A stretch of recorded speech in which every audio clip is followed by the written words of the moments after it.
औज़ुबिल्लाहि मिनश्शैतानिर्रजीम बिस्मिल्लाहिर्रहमानिर्रहीम। दोस्तों, साथियों, अस्सलाम वालेकुम। आज जेल बरो तहरीक का दूसरा दिन और जिस तरह पेशावर में लोग निकले हैं,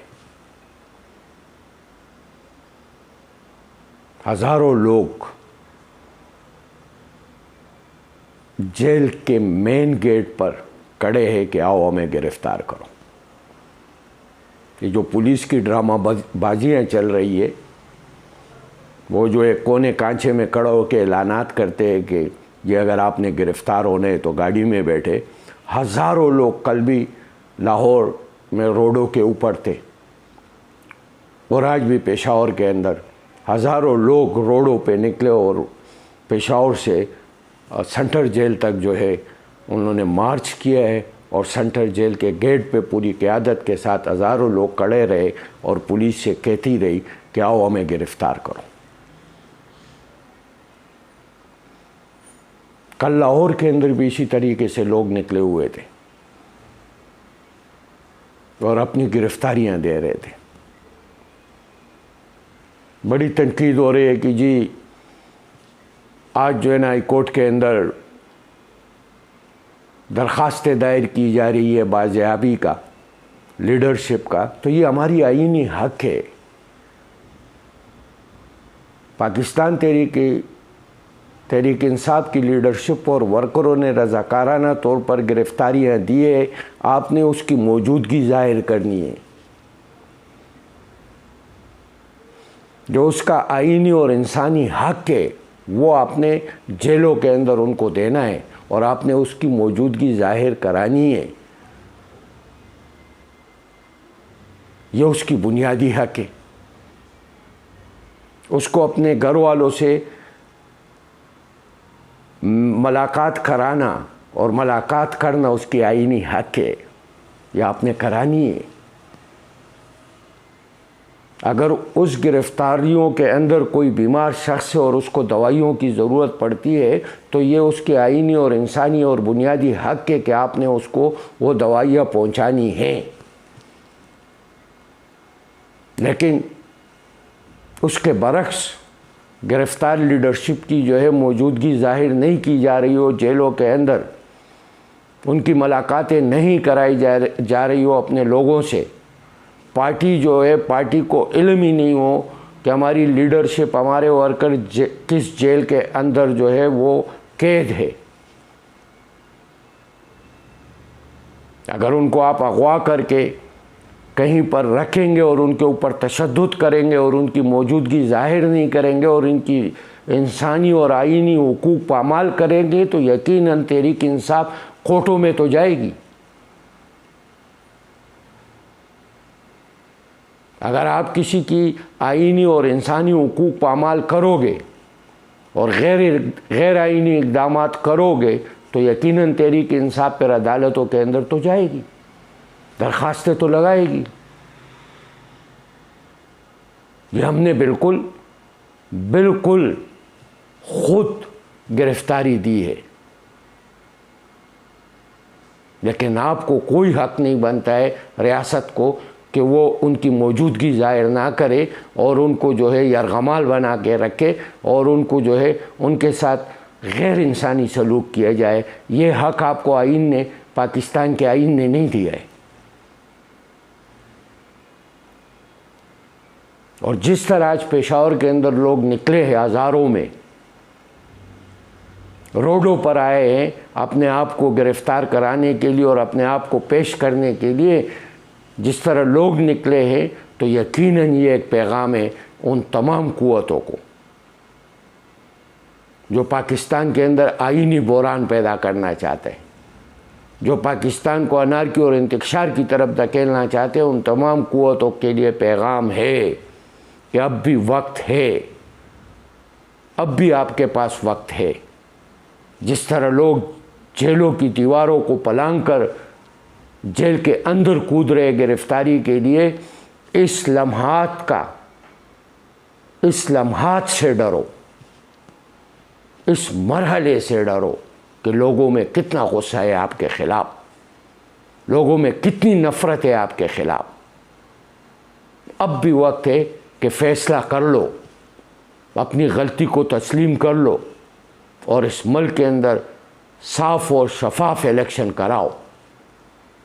अब भी वक्त है आप लोगों के पास।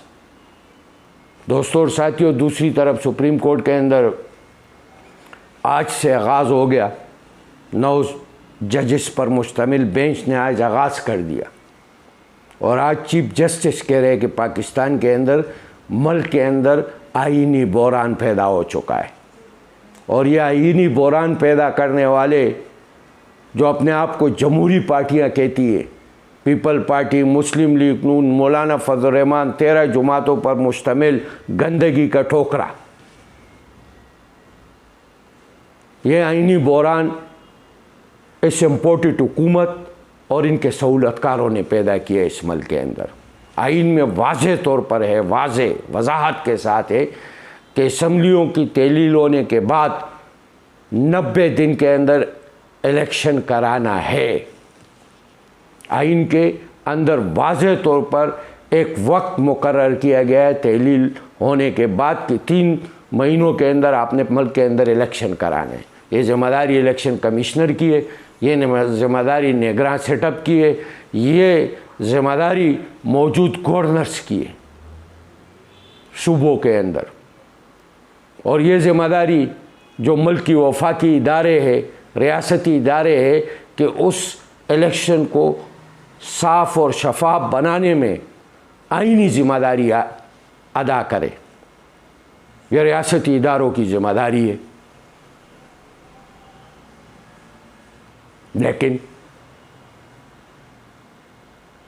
लेकिन अपनी आईनी जिम्मेदारी पूरी नहीं करनी है। लंबी लंबी तकरीरें मुस्लिम लीग नून की लीडरशिप कर रही है, लंबी लंबी तकरीरें कर रही है, दबाव में ला रही है। जो इनका वतीरा रहा है, इदारों को दबाव में लाती है, ब्लैकमेल करती है और फिर एनआरओ करती है। इनके हक में फैसले हो। 1999 मुशर्रफ के साथ डील करके इस मुल्क से बाहर गए। उस वक्त भी जो है मरहूमा कलसूम नवाज की क़यादत में एक तहरीक शुरू की गई थी, जमहूरी तहरीक, और जैसे ही मुशर्रफ से डील हुआ 10 साल का, तो पूरा ख़ानदान खुसूसी तैयारे में सऊदी अरब चला गया था। इनकी ब्लैकमेलिंग और दबाव यहाँ तक है कि इनको एनआरओ मिल जाए और फिर उसी मुशर्रफ से एनआरओ करके दोबारा इस मुल्क के अंदर आए, झूठ बोल के कि जी मैंने कोई मुआहिदा नहीं किया था। 10 साल का मुआहिदा था जो बाद में मंजर-ए-आम पर भी आ गया था। यह इनका वतीरा है और यह इनकी मिसालें हैं।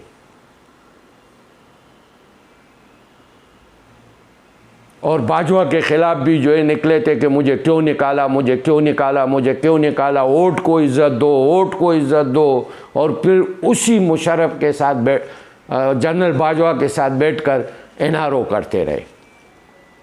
वोट को इज़्ज़त देने के बजाय बाजवा को एक्सटेंशन में वोट दे दिया। वोट जो है वो बाजवा की जोली में डाल दिया एक्सटेंशन की शक्ल में, और मुआहिदा करके मुल्क से जो है बाहर चले गए इलाज के बहाने से नवाज शरीफ। और फिर उसी जनरल बाजवा के साथ एक साजिश के ज़रिए इस मुल्क के ऊपर मुसल्लत हुए।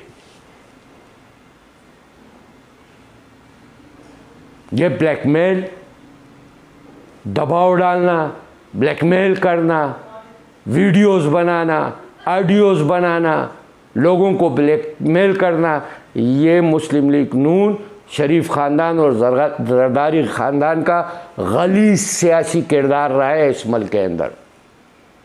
लगारी और ज़रदारी ख़ानदान में दूरियां इसलिए हुई थी कि लगारी जब ऐवान सदर में थे, जब सदर थे इस मुल्क के बेनज़ीर वज़ीर आज़म थी, तो ज़रदारी साहब लगारी ख़ानदान की जो है ना वीडियोज़ बनाते थे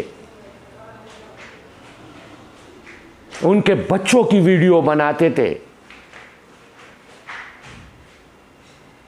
इनका किरदार सिर्फ यही है इस मुल्क के अंदर कि लोगों की खरीद फरोख्त करे, इदारों को दबाव में लाए, ब्लैकमेल करे और अपने हक में फैसले कराए।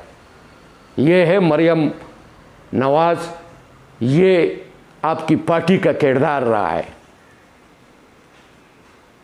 इमरान खान साहब इस मुल्क के अंदर मौजूद है, इलाज करने लंदन नहीं गए, ज़ख्मी हुए तो इलाज भी पाकिस्तान में कराया। आज भी डट के खड़ा है, पाकिस्तान के अंदर मौजूद है, ज़मान पार्क के अंदर मौजूद है, बैठे हुए हैं। आपकी बाप की तरफ बुज़दिल नहीं है जो मुल्क छोड़ के भाग जाता है। 99 में भी भाग गया था और अब भी भागा हुआ है मुल्क से NRO करके। तो आपका कोई भी बयानिया, वोट का बयानिया इज्जत का दफन हो चुका है।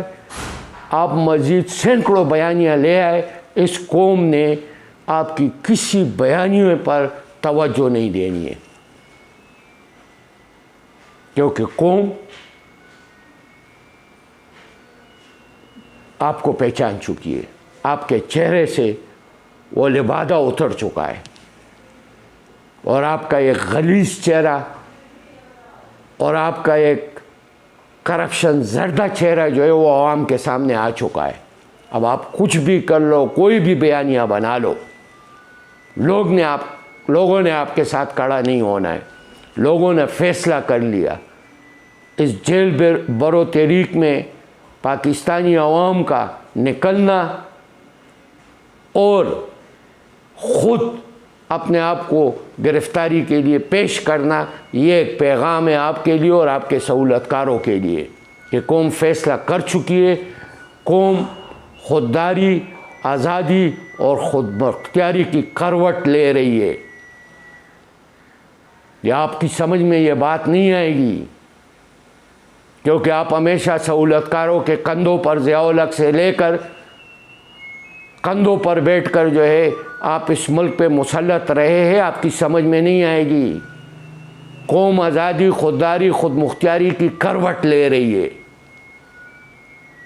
अपने कायद की क़यादत में आज़ाद, खुद मुख्तियार और खुददार कौम बनने जा रही है।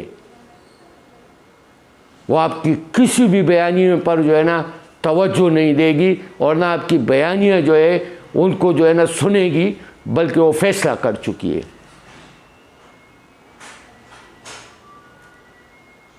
और मैं अदलिया से भी अपील करूँगा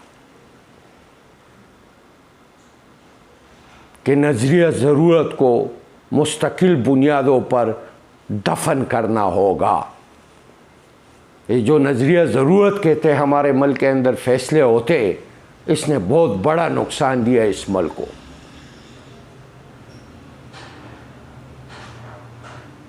ये जो नज़रिया ज़रूरत कहते हैं, हम बड़े डाकू चोरों को रास्ता दे देते हैं, उससे इस मुल्क ने बहुत नुकसान उठाया है। और मैं अदलिया से अपील करूँगा कि इस आईनी बहरान का फ़ैसला जल्दी हो और उन तमाम लोगों को जिसने आईन का कत्ल किया है उसको इस आईन के आर्टिकल 6 के मुताबिक सज़ाएँ दी जाए। ये कौम का मुतालिबा आपसे है।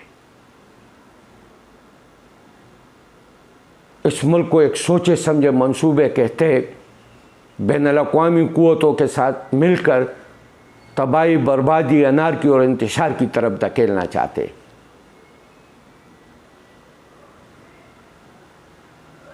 लोगों की उम्मीदें चीफ जस्टिस साहब आपसे है। नज़रिया ज़रूरत आपने दफनाना है और आईन और कानून की बालादस्ती के लिए फ़ैसले करने हैं, ताकि इस मुल्क को आपकी फ़ैसलों की रोशनी में इस मुल्क को आगे की तरफ बढ़ाया जा सके। बहुत शुक्रिया दोस्तों और साथियों, आप लोग मुझे सुनते हो, मुझे रिप्लाई करते हो। सलाम अलैकुम।